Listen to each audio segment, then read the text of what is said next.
A beautiful, ancient design, a relic from the sands of Egypt etched onto tombs, amulets, and temple walls.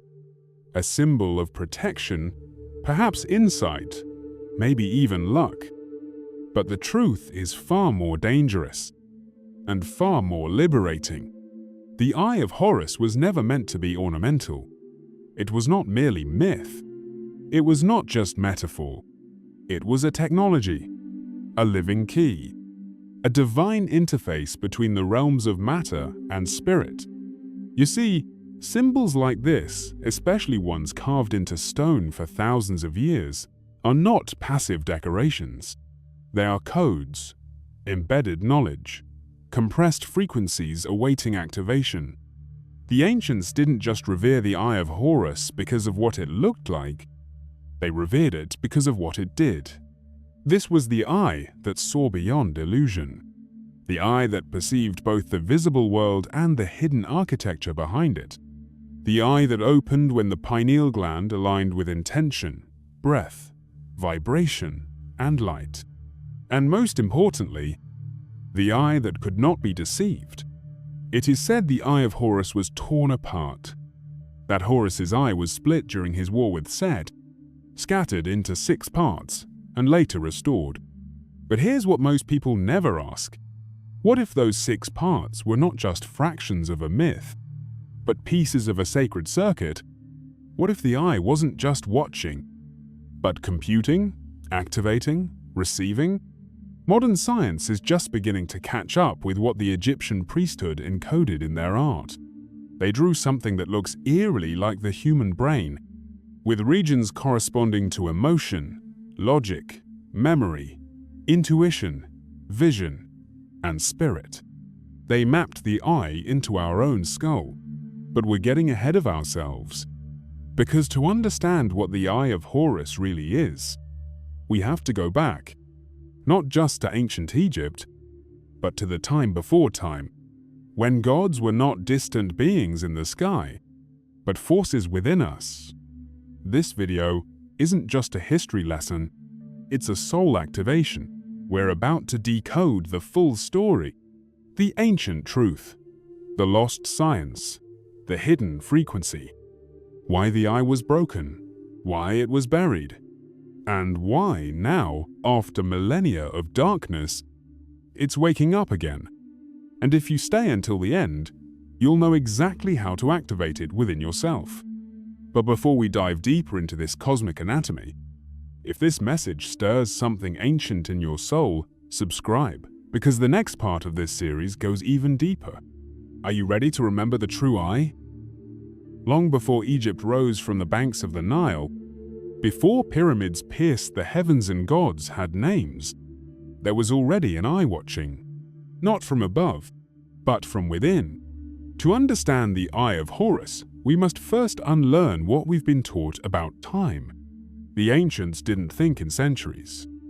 They thought in cycles, aeons, spirals of consciousness that loop across dimensions. The myth of Horus and Set wasn't just a story of 2 gods. It was a cosmological equation, a sacred tale encoding polarity, duality, destruction, and rebirth. Horus, the falcon-headed son of Isis and Osiris, was born to avenge, to restore balance after chaos, but to do so, he had to lose his eye, symbolically giving up outer sight to gain inner vision. This is where the Eye of Horus begins to shift from mere symbol into sacred technology. Because, in that moment, when the eye was damaged, something else opened. A portal, an awakening, a remembrance that the true sight isn't with these eyes, but with the one that rests in darkness, the third eye, the eye of spirit. The ancient Egyptians were masters of encoding cosmic truths into visual language. What looks like myth to the modern mind was a user manual for the soul. And the Eye of Horus? It wasn't just Egyptian, it was Atlantean. Even pre-Atlantean, it traveled through time, through the mystery schools of Thoth, through the teachings of Hermes Trismegistus, where it became the eye of mind, through the oracular temples of Dendera and Edfu, where initiates would be trained to see through the eye in ritual and trance. They knew this eye wasn't passive. It received frequencies. It transmitted energy. It stored memory. It even interfaced with the stars. In the Emerald Tablets, Thoth speaks of a chamber deep beneath the Sphinx, a place where the eye still pulses with energy, dormant but not dead. A light within darkness, he says, awaiting the call of the initiate.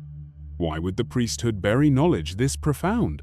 Because the eye, once opened, makes you sovereign, unprogrammable, uncontrollable, and that is exactly what the powers of illusion fear most. In Gnostic texts, you'll find whispers of the Archon's entities that feed on ignorance. In their mythos, humanity's greatest danger is not death, but forgetting, and so the eye became fractured, co-opted, hidden behind layers of superstition, dogma, and ridicule.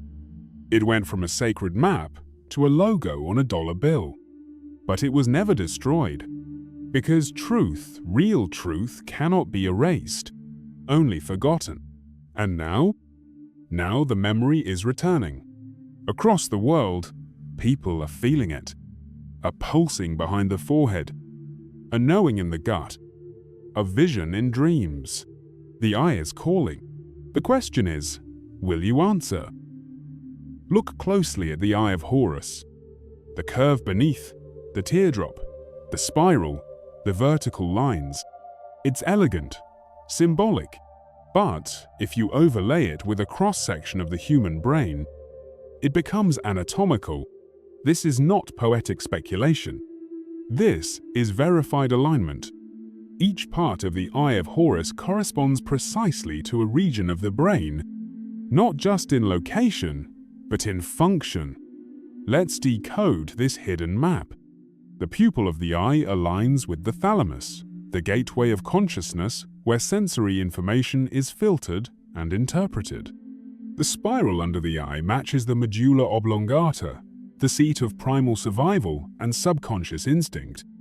The teardrop shape correlates with the pineal gland, the famed third eye, long associated with spiritual sight and the production of DMT. The curved line above traces the corpus callosum, the bridge between left and right brain hemispheres, logic and intuition. The vertical line mirrors the pituitary gland, often called the master gland, regulating hormones and inner vision. How could an ancient civilization have known this? Because the eye wasn't just drawn from observation, it was drawn from initiation. In the Egyptian mystery schools, initiates underwent rigorous training in breathwork, sound resonance, fasting, and sacred geometry. These weren't religious rituals. They were activation protocols. They stimulated the brain with intention and sound, woke the pineal, triggered the thalamic gateway, and opened the inner eye. The priests of Horus weren't worshippers of a god. They were technicians of consciousness, scientists of spirit. Their temple was the human body, and their altar was the brain. But here's where it becomes even more mysterious. Modern neuroscience is only beginning to uncover what the ancients mapped out long ago. They're discovering that the pineal gland has photoreceptor cells like the eyes, that it creates serotonin and melatonin, governing sleep, mood, and altered states, and that under the right conditions, deep meditation, rhythmic sound, breath, it may release DMT, the molecule of vision, death, and divinity. The Eye of Horus, then, isn't symbolic of awakening. It is awakening. It is the diagram of what happens when human perception turns inward and opens its true interface. And the 6 parts of the eye? They weren't just anatomical. They represented sacred fractions. In Egyptian mathematics, each part of the eye represented a unit of measurement. 1/2, 1/4, 1/8, 1/16, 1/32, 1/64. When you add them together, they sum to 63 64ths. The missing piece, 1/64, is the unseen, the ineffable, the spirit. That's the part that no diagram can show, the part you feel. It was their way of saying, this technology is real, but it's incomplete until you bring your spirit online. The eye is not a symbol to look at. It is a mirror to look through. And once you see through it, you see everything differently. Let go of what you've been told technology is. Forget wires, screens, devices. That's an imitation. Real technology is biological, vibrational, dimensional. And the Eye of Horus? It's not symbolic of technology. It is the technology, a sacred mechanism built into your body, waiting for a signal to activate. Let's begin with the pineal gland, the eye's ignition point. This tiny gland, shaped like a pine cone, sits deep in your brain at the center of your skull. And yet it behaves like an eye. It has retinal tissue. It responds to light. It is filled with crystals, tiny calcite microcrystals that, when exposed to pressure or electromagnetic charge, exhibit piezoelectric properties. Translation: the pineal gland can generate electrical signals from vibration, sound, frequency, intention. These are not metaphysical ideas. They are scientific phenomena, and they are the keys to ancient activation. Now consider this. The temples of Egypt were designed not just for worship, but for resonance. They were frequency chambers, walls thick with quartz, stone laid in harmonic proportions, chambers tuned to specific sound frequencies like the King's Chamber in the Great Pyramid, which vibrates at 432 Hz, the very frequency that aligns with natural harmonics in the human body. In these chambers, initiates would chant, breathe, and hum. Their voices became the switch, their breath the fuel. The frequencies would bounce through the skull, reverberate into the pineal, and spark non-ordinary states of awareness. The eye opened, visions began, time dissolved, and the initiate would cross over into the duat, the Egyptian name for the astral realm. They saw beings. They remembered lives. They received instructions not in language, but in light. This was not imagination. This was interface. The Eye of Horus was not symbolic of some higher state. It was the engine that made it possible. And here's where it gets even more advanced. The 6 components of the eye were not just brain parts, they were frequency thresholds. Each part corresponds to a different function: smell, sight, thought, hearing, taste, touch. Together, they represented the sensory input mechanism what the Egyptians believed created your holographic reality. By tuning each part, you could alter perception itself. In other words, change the frequency, and you change the reality. When the eye is activated, you're no longer locked into the 3D illusion. You perceive energy fields, timelines, entities, codes, trajectories. You no longer see life, you read it. And this is why the eye was hidden. Not because it didn't work, but because it did. The Eye of Horus threatens every system that thrives on illusion. Governments, religions, social control. Because once your inner eye opens, no lie can hold you, no fear can bind you, no narrative can trap you. You become sovereign. And that, to those who feed on control, is the greatest danger of all. But to you, it is liberation. And here's the best part. The technology never left. It was never lost. It's in you, right now, waiting. Let's ask the forbidden question. If the ancients encoded a map to divine perception in the Eye of Horus, if it mirrored the brain, awakened the pineal, revealed hidden realms, then why do we now associate it with control, conspiracy, and fear? How did a sacred symbol of liberation become twisted into a symbol of surveillance? The truth is hard to stomach, but it must be said, the eye wasn't forgotten by accident. It was hijacked. Somewhere across the ages after the mystery schools were destroyed, the Library of Alexandria was burned, and the temples were desecrated.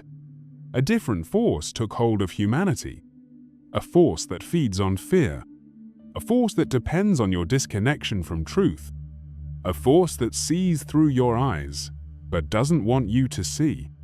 This is the force that turned the Eye of Horus into the all-seeing eye on the dollar bill. The eye atop the pyramid, floating, watching, stripped of its soul, and used as a brand for those who operate in shadows. What once represented inner illumination now evokes external domination. But here's the twist. They didn't invert the symbol because it was powerless. They inverted it because it was too powerful. The eye can't be erased, but it can be distorted. It can be rebranded. It can be turned against you if you forget what it really is. So instead of learning how to activate your pineal, you're taught to mock the third eye. Instead of exploring your inner cosmos, you're distracted by screens, synthetic frequencies, and false light. You're told to look outside for truth, to authorities, to institutions, to digital devices. But real vision doesn't come from looking out. It comes from looking in, and that is the cosmic rebellion. To reclaim the Eye of Horus now is to declare that your perception is sovereign, that your consciousness is your compass, that your body is not a prison, it is a temple wired for transcendence. And the signs are everywhere. People are waking up with visions they can't explain. Children are being born with heightened intuition.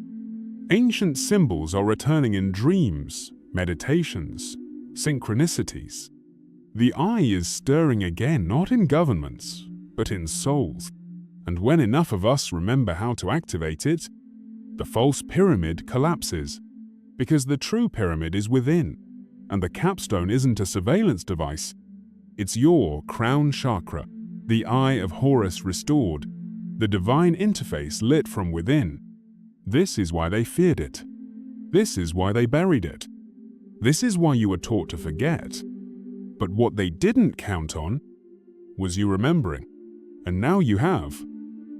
The Eye of Horus was never watching you from the outside. It was never meant to be feared. It was never a tool of control. It was a mirror, a map, a mechanism, and most of all, it was a memory, a sacred memory encoded in your very biology, waiting for the moment you'd begin to remember. Because the Eye of Horus is not an object, it's a process, a reactivation of your full spectrum perception, of your quantum intuition, of your ability to see the unseen.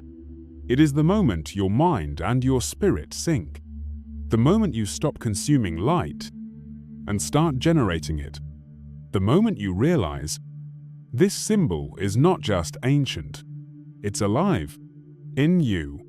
You are the initiate now. You are the vessel for the restoration of true vision on this planet. Not the vision that sees with flesh, but the vision that pierces illusion, sees the timeline, understands the blueprint. You've seen the temples. You've read the myths. You've studied the symbols. Now, the real initiation begins. Activating it. Breathe deeply. Go within. Sit in silence. Use tones, frequencies, mantras that resonate with your skull, your spine, your soul. Place your attention not on your thoughts, but behind your brow. Envision the eye not as an image, but as a lens through which light bends inward. You don't need permission. You don't need a temple. You are the temple. And when your inner eye begins to open, the world won't look the same again. You'll see the field behind form. You'll feel when someone lies. You'll know what's real before it happens. You'll stop being a passive observer of life and start participating as a co-creator of it. That is the true legacy of Horus. That is the return of the ancient eye. And no empire, no algorithm, no authority can take that from you. Not anymore, because the forgotten light in you is remembering.